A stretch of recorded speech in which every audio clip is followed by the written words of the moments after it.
Hola, hola peloteras, hola, hola peloteros, welcome to La Llave Inglesa con la liga más que sentenciada, con España siendo protagonista en Inglaterra, con un partido incluso de la Nations League femenina, pero sobre todo con la Copa del Rey impresionando a Paul Singh con ese Barcelona Atlético de Madrid, con los bad boys del Manchester United en diferente situación. Garnacho protestando, Rashford en el Vila brilló y luego lo sentaron. Y con Anthony en el Real Betis protagonizando una expulsión polémica que ya veremos qué piensa Paul de ella, porque se le ha levantado el comité de competición para nueva alegría del Madrid antes de jugar contra ellos.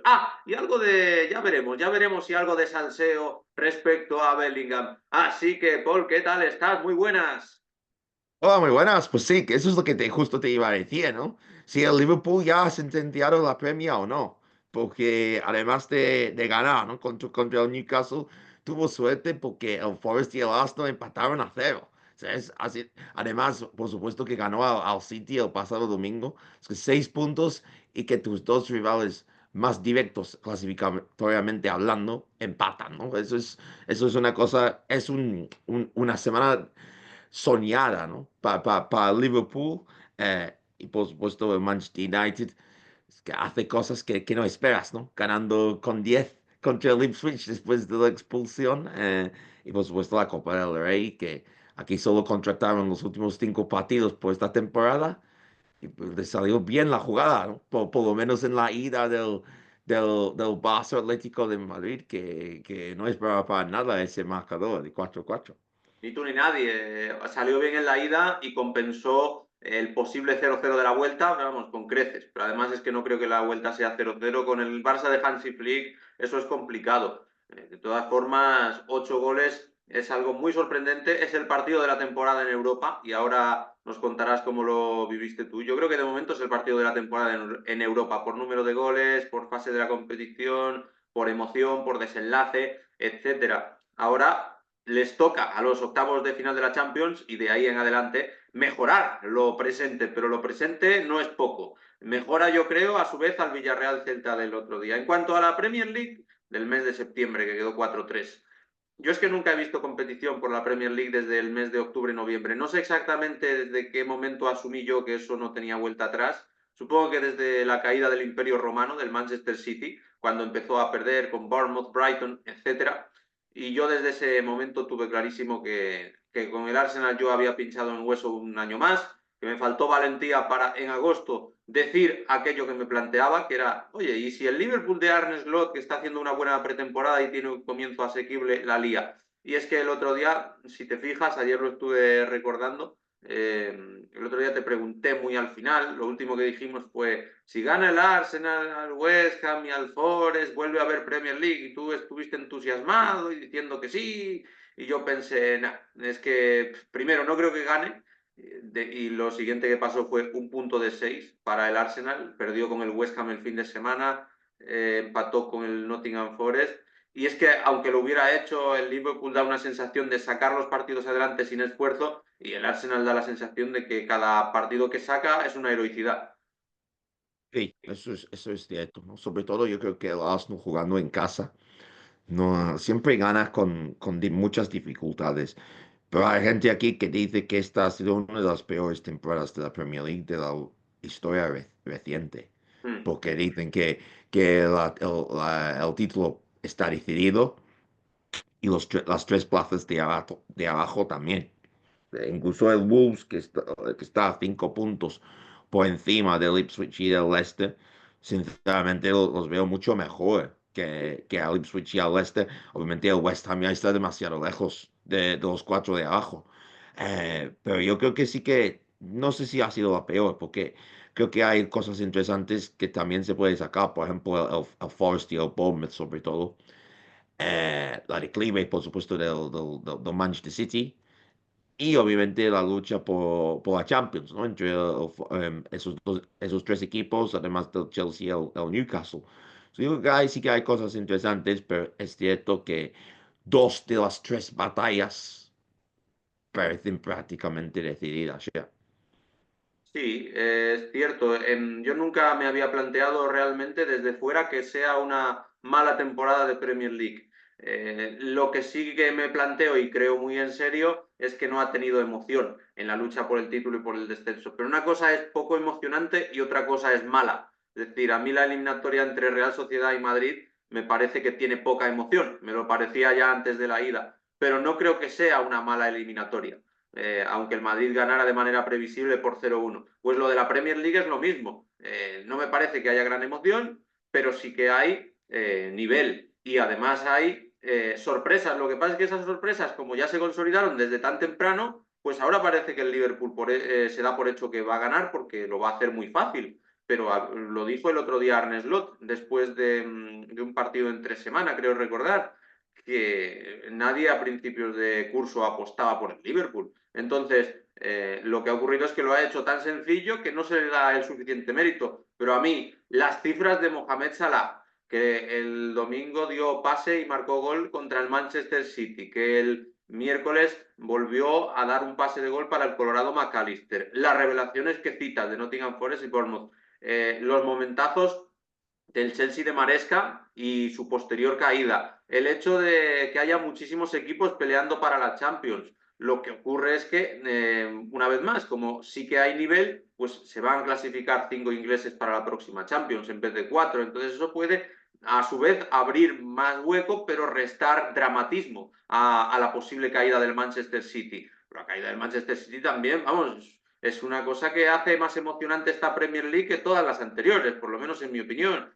Si fuera la misma Premier League, pero con el Manchester City en el lugar del Liverpool, a mí me aburriría más, pero de esta manera a mí me divierte.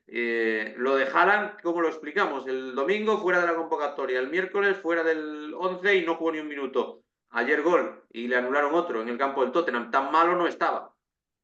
No, no, creo que con Haaland además es uno de esos jugadores que esta temporada además ha jugado de forma inconsistente, ¿no? O sea, Sí. a veces parece el Haaland que todos conocemos y otras veces parece casi desaparecido en el campo. O sea, no ha tenido la consistencia de otras temporadas, pero por supuesto que el último partido contra el Tottenham, pues obviamente hizo un gran partido, por supuesto también metió los 2 goles en la ida contra el Real Madrid en la Champions League. Yo creo que en tema de la Premier League estoy de acuerdo contigo, que para mí, obviamente, ver lo que está pasando con el City es algo diferente. Eso creo que es dar titulares, es interesante. Obviamente, tenemos todos los problemas también con el United. Pero creo que es cierto lo que dicen muchos aficionados aquí, que los tres de abajo, en mi opinión, han sido muy decepcionantes. Pero creo que también es cierto que la clase media de la Premier League ha mejorado muchísimo. Eh, por ejemplo, los equipos como el Brighton, el Brentford y Crystal Palace, siempre sabías, el Brentford, siempre sabías que esos equipos, cuando subías, que tenías posibilidades de sacar puntos contra esos equipos. Ahora, si tienes que jugar contra el Crystal Palace o el Brighton o el Fulham o el Brentford, es muy complicado conseguir puntos contra esos equipos como recién ascendido. La- no veo tanta mejora de los de arriba, pero sí que veo bastante mejora de esos que están en la parte media de la tabla en respecto a los equipos que suben normalmente de la Championship. Sí, desde que la Premier League se ha europeizado, con entrenadores austriacos como Oliver Glasner en el Crystal Palace, como Marcus Silva, el portugués del Fulham, como Unai Good Evening Emery incluso en el Aston Villa, como Fabian Urseler, el alemán del Brighton, como Thomas Frank, el danés del Brentford.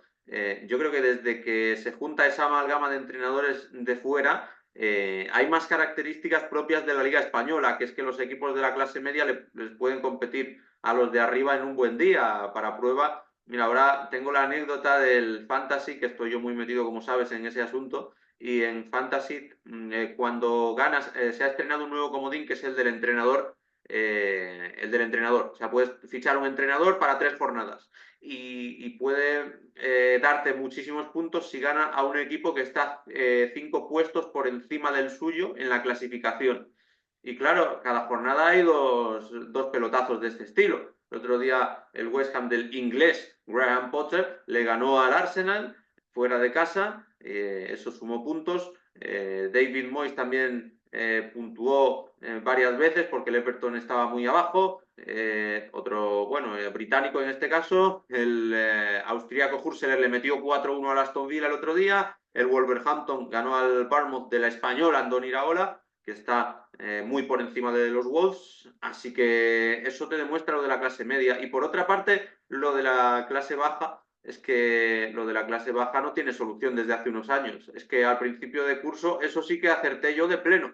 Tú quisiste pensar que alguno se iba a salvar y el Southampton, además creo que dijiste el Southampton, sí, sí, que fue el último en subir y yo digo, bueno, puede ser, claro, ¿cómo no va a poder ser? Pero que yo mandé a los tres para segunda por lo que venía pasando en los años anteriores, no porque yo sea muy listo, sino porque venían bajando dos de los tres. Entonces, bajando dos de los tres, pues algún año pueden bajar los tres y este parece ser el curso. Y luego, en la clase media, otro dato que me gustaría también resaltar es que sigue habiendo muchísimos goles, que es algo característico de la Premier League.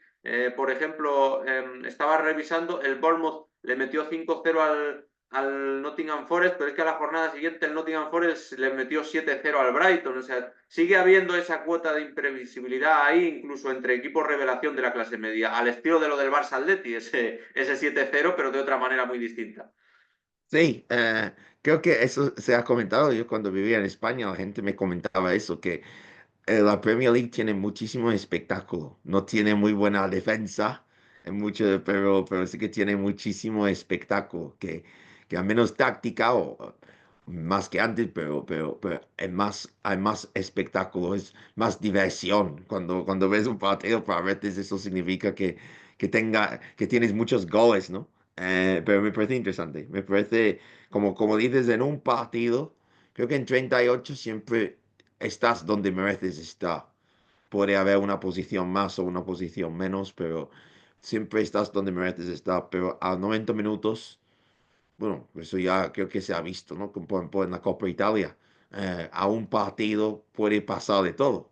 Cuando tú esperabas una semifinal entre la Juve y el Atalanta y acabas con uno entre el Empoli y el Bologna. O sea, estas son cosas que pueden pasar a 90 minutos. Eh, y obviamente, pues este fin de semana, como tenemos Copa, pues obviamente hay más posibilidades de sorpresa. O sea, esto pasa en un partido, por eso nos gusta tanto la Copa, pero en la Champions League, como es a doble partido, suele acaba ganando el mejor. Sí, salvo que juegue la Juve, que entonces también puede perder a doble partido con el PSV Eindhoven, o que se lo digan a los italianos, ¿eh? Porque la Juve y el Atalanta el mes de febrero que han tenido ha sido negro, o sea, en Copa afuera contra estos equipos que dices, Empoli y Bolonia, a pesar de que a mí me parece que el proyecto del Bolonia está infravalorado, porque la fase de grupos de la Champions la acabó en las últimas jornadas invicto, lo que pasa es que las primeras habían sido muy malas, pero han perdido en las dos competiciones contra rivales muy inferiores y a favor del fútbol holandés y a favor de Bolonia y de Empoli en la Copa Italia, pero en lo que respecta al fútbol inglés es lo que estamos diciendo, por lo menos hay ese componente de competitividad extra que yo creo que tiene mucho que ver con los entrenadores del Brexit, con los entrenadores de fuera de Inglaterra, aunque algún inglés como Graham Potter también es de los míos y también le atribuyo esa capacidad y esa característica. Bueno, y lo de la Copa de aquí en España, ahora que hemos hablado de los muchos goles de algunos partidos de la Premier y de las sorpresas de la Copa de Italia, ¿qué te pareció ese Barcelona Atlético? Que además es que fuiste tú el que me escribió después de ese 2-2 en los primeros 20 minutos. ¿Cómo lo viviste? Eh, muy sorprendente, porque realmente estaba hacía un poco de zapping entre los varios partidos, pero ver al Atlético ponerse 0-2 por delante, ¿no? Aprovechando algunos errores del Barça en defensa y con dos goles al principio, yo pensaba, porque iba a ser muy difícil para el Barça, pero obviamente pues le quedaba muchísimo tiempo. Pero creo que después de esos dos goles, el Atlético decidió defender mucho, ¿no? Y ponerse atrás. Y eso invitó a la presión del Barça y el Barça, pues, viendo el partido, no me sorprendía nada para nada el 2-2 y el 3-2 porque estaba claro que el dominio solo iba en una dirección, pero ya después del 4-0, ya pensaba con el cuarto gol que el Atlético había perdido todo había desaprovechado por completo la ventaja. Pero mente, pues el Atlético tenía que ir, ¿no? A por un gol como mínimo para el Metropolitano con opciones, pero meter también el gol de solo justo al final, para mí totalmente sale mucho mejor el Atlético del partido. Eso ya es cierto, sí, que te pones 0-2 por debajo en los 6 primeros minutos, pero el Atlético, en mi opinión, debería haber seguido en la misma línea con 0-2. El Barça jugó unos 30 minutos excelentes con 3 goles y después con 4-2 pensaba que ya estaba, lo tenía casi en la mano, pero obviamente 2 goles al final me ha recordado un poquito a la eliminatoria entre el City y el Madrid en los últimos 5 minutos en el Etihad, pero obviamente con el desenlace diferente, porque desde, obviamente ha vuelto a ponerse muy abierta la eliminatoria en la vuelta en Madrid. ¿Y no crees que por una vez fue el Barça el que echó atrás al Atlético y no el Atlético es el que tuvo voluntad de encerrarse? Porque a mí sí que me pareció que el Atlético después del primero fue a por el segundo, cosa que a veces no hace, y que después del segundo siguió ahí unos 5 minutillos en los que amenazaba. Lo que ocurre es que el Barça es un vendaval ofensivo y que tiene muy bien estudiada la manera de arriesgar, de presionar y de dominar los partidos. A mí no me parece que el Atlético del otro día fuera de las veces en las que más atrás se echa, voluntariamente. Sí, yo, yo creo que a lo mejor un poco de los dos, como dices, ¿no? Yo creo que a lo mejor, como dices, el Barça cuando ataca así con 0-2 no tienes absolutamente nada que perder. Y el Atlético yo creo que sobre todo como inicialmente pues pensaba vamos a intentar capear el temporal del Barça, como se suele decir. Pero el temporal no paraba, nunca paró, no paró en ningún momento, con 20 30 minutos y eso, si intentas defender solamente, yo creo que buscaba, esperaba la opción también. Obviamente no quería tan al ataque y exponerse más, porque había menos necesidad, ¿no? Con 0-2. Pero por supuesto es mérito del Barça, pero yo creo que también el Atlético esperaba encontrar algún hueco y montar la contra, ¿no? Y meter el tercero, pero nunca llegó la ocasión. Y muchas veces yo creo que es más fácil, tienes la mente más clara cuando vas por debajo, porque sabes que no te queda otra. Además, cuando vas perdiendo 0-2 o 4-2, yo creo que era más fácil para el Atlético, hablando de estrategia perdiendo 4-2 que 3-2. Porque con Sí, 4-2 sabía que tenía que marcar. Con 3-2 existía la tentación de pensar, bueno, es solo un gol. Eso lo podemos revertir en casa. Pero cuando vas 4-2, no te queda otra que atacar, arriesgar y eso. Es un partido muy, muy emocionante. Es uno de los mejores partidos, como dices, de la temporada. Y a veces criticamos si debería ser doble partido, un partido, pero cuando es un partido así, yo creo que todos tenemos doble partido, ¿no? A menos de esa semifinal. La otra semifinal no me ha parecido tan interesante, sinceramente. Al principio sí, o sea, la Real Sociedad me pareció muy bien, ¿no? Al principio, pero luego Madrid metió, creo que mató, ¿no? O pinchó el globo de la Real Sociedad, sobre todo de ese primero. No lo he visto el partido entero, pero yo veía, no me esperaba para nada el gol del Madrid en ese momento. sí, bueno, yo creo que es que ya yo me veo venir al Madrid. Yo los minutos anteriores al gol del Madrid ya lo vi controlado para ellos. Dentro de que el control para el Madrid tiene mucho que ver con que su portero sea el mejor del partido, pero es que tiene dos grandes porteros. Entonces, Lunin hizo todas las paradas que pudo, que fueron todas las que le tiró la Real Sociedad. La Real Sociedad tuvo pólvora mojada y ya está. Es que si es otro equipo que no es el Madrid, dices, qué injusto, no lo merece, no sé qué, pero siendo el Madrid sabes cómo va a acabar el partido contra una Real Sociedad. Igual que el Atlético, muchas veces puedes caer en la tentación de pensar, joder, es un equipo muy rácano, es un equipo que no hace nada por la vida, le van a meter un carro de goles, no va a sobrevivir y siempre sobrevive. Cuando estas cosas pasan, muchas veces no son casualidad. Y en el Atlético lo que tampoco es casualidad que me he acordado yo justo al escuchar tus reflexiones, es lo de Sorloth, que siempre marca en Barcelona. ¿Qué recuerdas tú del paso de Sorloth por el Crystal Palace? Porque es un hombre que es un trotamundos, ha estado en Países Bajos, en Turquía, en Bélgica, si no me equivoco, en Inglaterra, en muchísimos, muchísimos equipos antes de llegar a España, donde ya, por cierto, lleva 3 conjuntos, el Real Sociedad, Villarreal y el Atlético de Madrid. Y en el Crystal Palace no creo que recuerden nada de nada porque estuvo cedido al Leipzig en Alemania, que es un país que yo no había citado y en el que también estuvo. Sí, bueno, solo metió un gol que fue contra el Swansea en la Carabao, justo en el agosto de 2018. O sea, después de esto, como dices, que pasó de cesión en cesión, como dices, al Gent, al Trabzonspor, al Leipzig.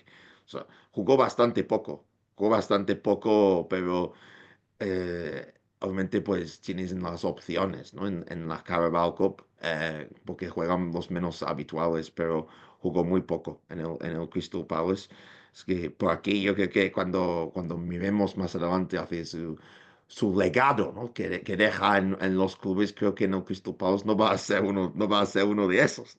No, no. Creo que se va a pensar más, por ejemplo, en el Villarreal y el Atlético de Madrid. Que la gente ni sabe siquiera que estuvo en el Crystal Palace. Yo hace unos meses me puse a mirar en Navidades, me puse a mirar en qué clubes había estado porque empezó a salir un juego aquí por redes sociales de pasado random, pasado extraño y casi azaroso de ciertos futbolistas de la Liga Española. Y a mí se me ocurrió mirar la trayectoria de Sorloth porque nadie lo citaba y yo pensé que era un buen candidato y la verdad es que aluciné en colores con el montón de equipos en los que estuvo. Yo lo del Crystal Palace sí lo sabía por mis cosas del Fantasy, pero claro que en Fantasy era implanteable ficharlo porque no marcaba nunca, no jugaba nunca. Estaba además en una de las múltiples etapas de Roy Hodgson, si no me equivoco, allí en el Palace, en el Palacio de Cristal. Y luego en el Leipzig, pues también recuerdo yo tener expectativas puestas, porque es el típico equipo que a veces rescata este tipo de talentos, pero nada de nada. En la Real vino a cubrir la sombra de Isaac y tampoco estuvo tan cerca de cubrirla. Lo que ocurre es que sí que se le vieron cualidades de buen delantero y que comparado con lo que tiene ahora la Real, pues era muy superior también. Y luego el fichaje por el Villarreal fue extraño y ahora en el Atlético da la sensación de que merece más minutos, de que no Sí, juega todo lo que podría. sí, eso es verdad. El problema con el Atlético es que tienes jugadores como Julián Álvarez y Griezmann ahí. Hay mucha competencia. Hay mucha competencia en el Atlético de Madrid, pero creo que eso es lo único que puedes hacer. Cuando tienes una oportunidad, es intentar aprovecharlas. Aprovechar todas las oportunidades, ¿no? Eso es lo único que puedes hacer y marcar. Hay que darle una dificultad al entrenador, a Simeone, a su hijo también, ¿no? Hay que darle una oportunidad, hay que darle un dolor de cabeza, pero de los buenos, de tener tantas opciones. Los mejores equipos tienen tantas opciones y es frustrante. A veces no está en el 11, pero lo que tienes que hacer es aprovechar 2 minutos porque puede haber alguna lesión. Esto es el fútbol. Es un deporte donde existe una posibilidad de lesión, o sea, una Sí, posibilidad real de lesión. Siempre tienes que estar preparado. Eso define un gran deportista de uno bueno. Si alguien se lesiona, puede entrar al campo y jugar. Eso es, para mí, cuando me hablas de un deportista, hay que hablar de un gran deportista. Buenos deportistas hay muchísimos, pero grandes deportistas hay pocos. Y un gran deportista, dos cosas que pienso son fortaleza mental y alguien que aprovecha las ocasiones. y Sorloth es de esos, lo que ocurre es que de momento en Champions no lo ha conseguido. No, estoy cayendo en la cuenta de que no hemos hablado de cómo ves tú ese Madrid Atlético de la semana que viene, porque se sorteó el viernes, nosotros grabamos el jueves normalmente. ¿Qué piensas de esa eliminatoria? Porque aquí da la sensación de que el Madrid con la historia es muy favorito pero que el Atlético, claro, va ganando cuerpo conforme va sobreviviendo a retos muy difíciles de la competición, como salir vivo del campo del Barça 2 veces con una victoria y con un empate, no solo vivo, sino triunfante, yo creo que en las dos ocasiones. ¿Qué sensación te da a ti? Porque a mí me da la impresión de que Sorloth en Champions no ha llegado, de que Julián Álvarez sí y de que Griezmann está por ver. Me parece una de las mejores eliminatorias más interesantes porque, sobre todo porque el Atlético juega la vuelta en casa.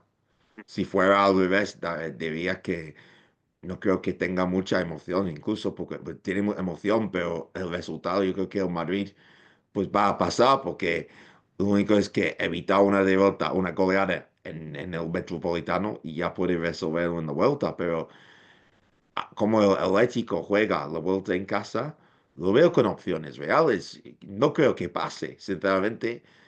Soy de la opinión de que el Madrid va a acabar en cuartos, pero si el Atlético sale con como mucho un gol de desventaja del Bernabéu, creo que va a pensar que tienen posibilidades reales de pasar a la próxima ronda. El problema es eso, ¿va a poder ganar el Madrid por 2 goles en el Bernabéu? Yo creo que sí. Obviamente no tiene que hacerlo porque puede ganar también en el Metropolitano, pero a mí me gustaría que el Madrid no ganara por más de un gol en la ida, porque creo que dejaría todo perfecto y muy emocionante para la vuelta. Para mí, el Madrid sigue siendo favorito, pero mucho menos porque juega la ida en casa. Firmo debajo de absolutamente todo lo que dices.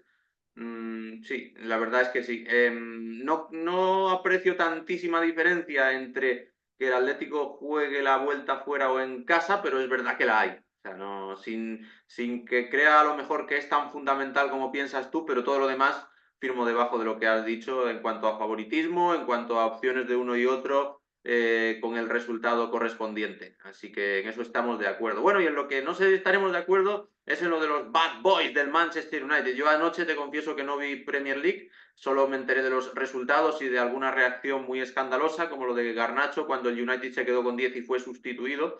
Pero tenemos, por un lado, el tema de Anthony aquí en España, que lo expulsaron, se arrepintió el chico en el momento, pero lo perdonaron ayer, los árbitros se indignaron porque les llevó la contraria el comité de la federación. Y por otro lado, lo de Garnacho ayer, que ya digo, fue sustituido antes del descanso por necesidades del equipo y no le sentó muy bien. Me hace mucha gracia cómo pronuncia Rubén Amorim Garnacho, que le llama Garnacho, porque lo portuguesiza a más no poder. ¿Qué opinas de los bad boys del Manchester United? Bueno, creo que es un problema más, ¿no? Del Manchester United. Creo que han tenido algún problema anterior también, si recuerdo bien, de un cambio. Garnacho no le gusta mucho cuando lo cambien, ¿no? Creo que Amorim había dos cosas que se podía hacer, ¿no? Que era dejarlo hasta el descanso para no aprovechar o perder una ventana. Pero creo que obviamente, cuando hay una expulsión, siempre acaba habiendo un perjudicado. Eso, eso ya es lo que el entrenador tiene que pensar mucho en eso. Pero esto ya ha pasado alguna vez. eh, y Garnacho salió por la última vez con solo una pequeña sanción. Esto ya no lo sé en qué va a pensar Marín. No sé si va a pensar, bueno, ya he hecho esto con Rashford, si lo hago con Garnacho también me voy a quedar sin jugadores, no sé, pero no sé, a mí estas cosas no me gustan mucho. Entiendo obviamente que haya discusiones entre los jugadores en el campo, eso pasa siempre, hasta cierto punto, ¿no? Como a los Wolves, ¿no? Que pasaba en los últimos días de Gary O'Neill, pero cuando estas cosas de entrenador, jugador, lo hemos visto algunas veces también con De Bruyne y Guardiola alguna vez. A mí me gustan que estas cosas se queden para adentro. A mí hay que ser un poco más profesional. Es como cuando has hablado también de la expulsión de Anthony. Me parece muy poco profesional la reacción del Comité Técnico de Árbitros. O sea, el comité de apelación toma una decisión, o disciplina de la federación toma una decisión.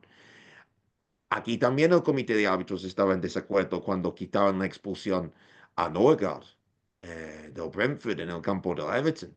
Y dijo, es así, Howard Webb dijo que no estamos de acuerdo para esto, debería haber sido roja, pero son independientes y respetamos su opinión, aunque no la compartemos.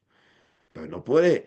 La reacción del comité técnico de árbitros ha sido casi como una pataleta. O sea, me parece increíble. Para mí, sinceramente, no me parece expulsión. Me parece demasiado abajo. Me parece que llega un poco tarde, pero no me parece una patada así, sin balón 10 segundos después. Me parece simplemente que ha llegado muy tarde. Para mí debería haber sido tarjeta amarilla. Lo que sí que creo es que, viendo lo que pasa en España, me sorprendió bastante que quitaran la roja a Anthony. Pensaba que el Betis no tenía ninguna posibilidad de ganar el recurso o la pelea. Yo pensaba que era muy, muy complicado. O sea, es una sorpresa, pero para mí creo que se llegó a la justicia al final, porque para mí se hizo justicia, porque para mí no es roja. Si vas a expulsar por eso, vamos a tener 5, 6, 7 expulsiones por encuentro. Pero yo creo que los árbitros y el comité técnico de árbitros tienen que entender que esto de disciplina juzga la jugada. No, esto, si va a ser simplemente para mirar si el acta está bien escrito o no, no sé para qué sirve. Sinceramente, no sé para qué sirve. Es totalmente inútil, entonces. Los árbitros no son intocables. Yo creo que deberían tener en cuenta este feedback del mundo de fútbol y del comité de disciplina de la federación. Pensar, bueno, esto no es muy de fútbol. El fútbol no pide esto como expulsión. Vamos a intentar cambiar y tomar eso en cuenta. No ir criticando como si a un niño le hubieran quitado su juguete favorito. O sea, para mí es totalmente obviamente el Madrid va a estar enfadado, eso es normal, ¿no? Porque has quitado un jugador bueno, va a poder jugar un jugador bueno del Betis, un gran fichaje, ¿no? Y obviamente el Madrid piensa en sus intereses. Aquí no creo que el Madrid tenga tanta culpa, no tiene culpa en esto, simplemente. El Madrid defiende sus intereses, pero el arbitraje creo que tiene que mirarse bien y aceptar la crítica. Sí, sí, totalmente, totalmente de acuerdo en que los árbitros nunca soportan que se les lleve la contraria. Llevan muy mal la crítica o que se contradiga una de sus decisiones. Eso no lo toleran. Es un gremio bastante intransigente en ese sentido y se puede ver por las protestas que de los jugadores que les cuestan tantas tarjetas, se puede ver también por que cuando un comité no les da la razón se enfadan mucho. Lo que te tendrá que estar sorprendido como a todos es la versión futbolística de Anthony, ¿no? Pues, a mí lo que me sorprende, decían ayer los de la pizarra de Quintana, la continuidad. Yo le sumo otra característica, el compromiso. Es un jugador que está muy comprometido y muy identificado con el Betis cuando yo me lo esperaba sinceramente el venir a hacer un partido bueno y desaparecer. Me lo imaginaba de ese estilo y para nada. No, totalmente. Estoy de acuerdo. Cuando me dijeron que Anthony había fichado por Betis, pensé, bueno, no sé por qué lo han fichado mucho, sinceramente. Que no sé si va a añadir mucho. Pero nos pareció un jugadorazo en el Ajax. Y es la pregunta que siempre hacemos. ¿De verdad está en el United si empeora como jugador? Hmm. Es la pregunta, yo creo que para los suscriptores y para todo el mundo, que el United es un equipo tan malo con todo lo que pasa atrás, ¿no? Además que con todos los recortes que están haciendo, incluso ya con la comida Sí. para los no jugadores. O sea, está ya, de verdad afecta tanto jugando en United, hay tanta presión, es el clima o es que hay mucha presión con la camiseta del United, no lo sé. Es el ambiente tóxico, no lo sé, pero parece que muchos jugadores cuando salen del United parecen otro jugador o mejor jugador.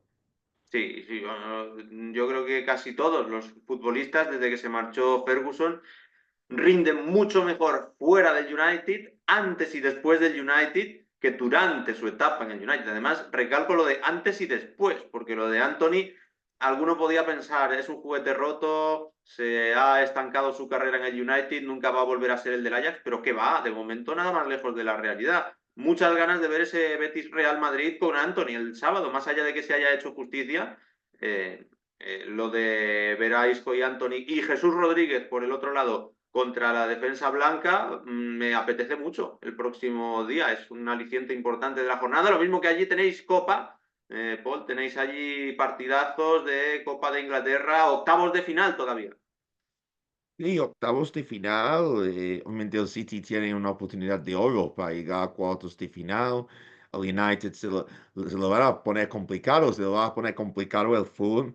Y obviamente uno del Preston y el Burnley tiene oportunidades para una gran opción para llegar a cuartos de final. Me parece un poco decepcionante el poco interés de los aficionados, sobre todo del Preston, en ir a ese partido. No sé si es por la hora o por la televisión o porque tienen miedo a perder contra el Burnley o no sé qué, pero es un poco decepcionante. Yo pensaba que iba a estar lleno el estadio de Deepdale, pero parece que no. Pero sí que hay muchos partidos interesantes. Es cierto que obviamente, y es además una oportunidad para los otros equipos que no están en la FA Cup de tener un buen descanso, porque vienen partidos importantes, por ejemplo, en la Champions League, en la Europa League, y es una, por ejemplo, para el Arsenal, ¿no? Un ejemplo muy claro, y para el Chelsea. Tienen la oportunidad de descansar, recargar las pilas antes de partidos importantes.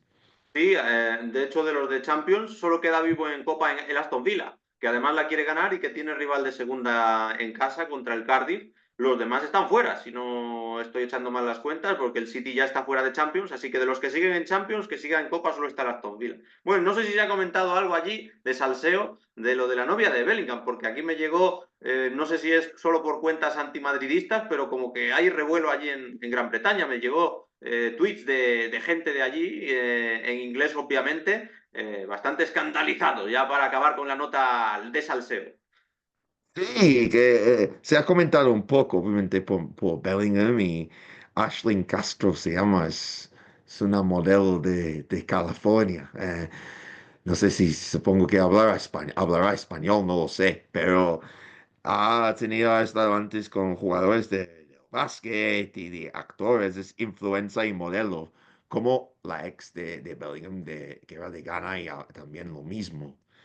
Modelo influencer, obviamente tiene un estilo, tipo de novia que específicamente le interesa, pero sí que se han visto juntos, fuera en Madrid también. Sí, se ha comentado, ¿no? Además, pues no ha ido a por el cajero de la tienda, ¿no? O la cajera en la tienda. O sea, ha ido con alguien con millones, con dinero, con importancia en redes sociales y pues a ver qué tal, ¿no? Que parece incipiente, relación en estado incipiente de la relación, pero a ver qué pasa. Siguiente ya veremos si embrionario, eso es cosa suya. Bueno, pues con esta nota de salseo acabamos. Qué lástima, Paul, que no nos dé tiempo a hablar del Inglaterra-España femenino de ayer. Es que el árbitro nos pita la hora y Ha tenemos sido los dos. muy conveniente eso, muy Sí, conveniente. ha sido conveniente, pero es que el tiempo es oro, como dicen aquí en España. The time is gold. Así que como the time is gold, Paul Singh, muchas gracias y a ver qué nos ha deparado la Champions la semana que viene y la Copa. Muchísimas gracias, Miguel. Nos vemos la semana que viene. Un abrazo, chao. Un abrazo, chao.